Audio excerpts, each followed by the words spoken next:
These county leaders tell me federal funding cuts due to the so-called Big Beautiful Bill are not red or blue issues, but real threats. They argue the governor's response so far has not matched the urgency or magnitude of what they say is coming. Counties cannot and should not be expected to absorb the impact of H.R. 1 alone. H.R. 1, the so-called Big Beautiful Bill, sets new eligibility requirements and thus funding cuts for federal safety net programs. H.R. 1 shifts billions of dollars in federal costs to counties without eliminating any mandated requirements. New federal eligibility requirements for Medi-Cal include work requirements and twice-a-year renewals. All things county workers must check, meaning more work and money at the local level. More frequent eligibility checks are not about accountability.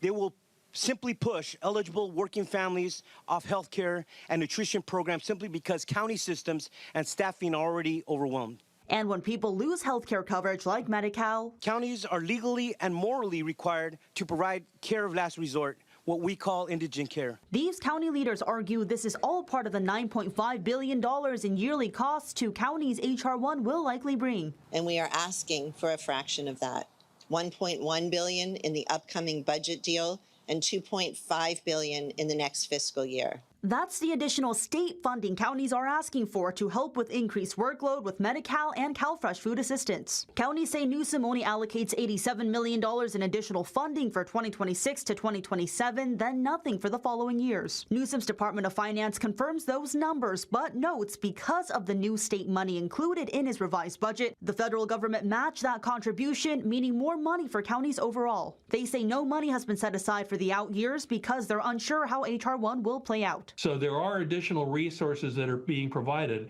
but we are not in a position, unfortunately, to be able to make a dollar-for-dollar match. Additional resources as in a new sales tax starting next year on digital software and software-as-a-service programs like Microsoft Office and Slack. I think it's very meaningful in terms of new revenue. And to the extent that this will require them to do things differently in the next few years, Trump administration, we all are. But the California Association of Counties warns only a small fraction of that could be used to offset H.R. 1 costs. Is there room for negotiation, or are you essentially saying beyond what is proposed in the May revise for counties and cities and local government, the state's hands are essentially tied? There's always going to be negotiation at the end of a budget process. The governor's latest proposed budget is $350 billion, the largest in state history, and it eliminates a deficit for the next 2 years, according to Newsom. Jenny Hutt, News 8.